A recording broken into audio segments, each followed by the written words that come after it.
قل للذین آمنوا یغفروا للذین لا یرجون ایام اللہ لیجزی قوما بما کانوا یکسبون۔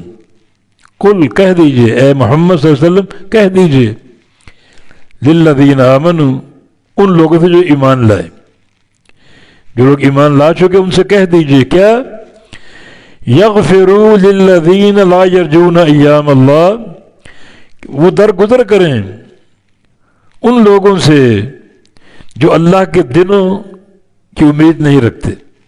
ایام یوم کی جمع اللہ کے دن، اللہ کے دنوں سے مراد کیا ہے؟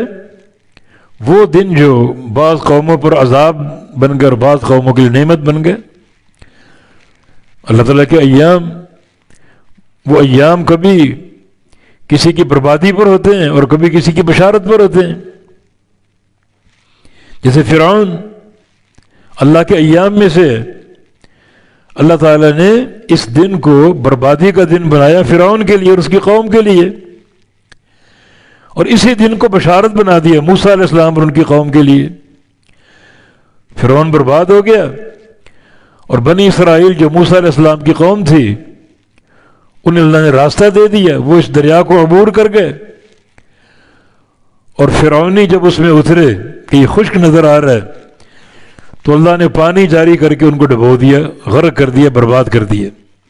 یہ ایام اللہ ہیں، ایک قوم کی بربادی کا دن اور ایک قوم کی نجات کا دن۔ قوم عاد کو ہلاک کیا، قوم لوط کو ہلاک کیا، ایام اللہ ہیں۔ جنگ احزاب میں اللہ نے ہوا چلائی، وہ ہوا مسلمانوں کے لیے بشارت بن گئی، نصرت بن گئی، اور کفار کے لیے ہزیمت بن گئی۔ ایام اللہ ہیں یہ۔ تو ایام اللہ کو دیکھ کر نصیحت پکڑنی چاہیے۔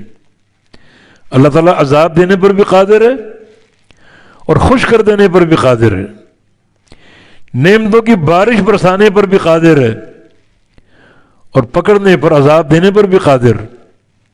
تو جو لوگ ایام اللہ کو جانتے ہیں لیکن ان کو کوئی امید ہی نہیں، نہ وہ امید جو اللہ تعالیٰ کی رحمت سے ہوتی ہے اور نہ وہ خوف جو اللہ تعالیٰ نے عذاب دے کر لوگوں کو برباد کیا۔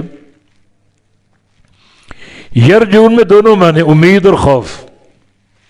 بندہ ایک امید لگا لیتا ہے کہ فلاں چیز ملنی چاہیے، فلاں کام ہونا چاہیے، اندر ہی اندر اس کو خدشہ اور خوف بھی ہوتا ہے کہ پتہ نہیں ہو یا نہ ہو۔ تو جو بھی امید ہوتی ہے اپنے اندر خوف کو لیے ہوتی۔ تو لا یرجون میں دونوں معنی ہیں، امید قائم نہیں کرتے اور ڈرتے نہیں اللہ کے ایام سے۔ اللہ کے ایام کیا ہیں؟ وہ دن جن میں بعض قوموں پر اللہ کا قہر نازل ہوا اور وہ نیست و نابود ہو گئیں، اور وہ دن جن میں بعض لوگوں پر اللہ تعالیٰ کا انعام ہوا، اللہ تعالیٰ کا فضل ہوا اور اس کی رحمت کے مستحق بن گئے۔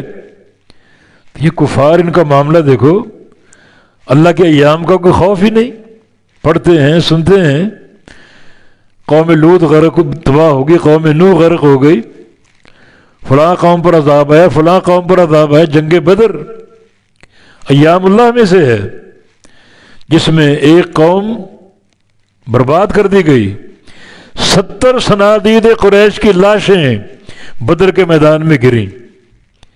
اس سے بڑی رسوائی ہو سکتی؟ اور وہی دن مسلمانوں کے لیے یوم الفرقان بن گیا۔ اب تم اس کا مشاہدہ کر چکے ہو، ایک قوم کی بربادی دیکھ چکے اور ایک قوم کی خوشحالی اور فتح نصرت دے چکے، تو اب تو آ جاؤ اس طرف، حق کی امید رکھو اور اللہ کے عذاب کا خوف پیدا کر لو۔ لیکن نہ ڈر ہے نہ امید ہے، اللہ کے ایام کی پرواہ ہی نہیں۔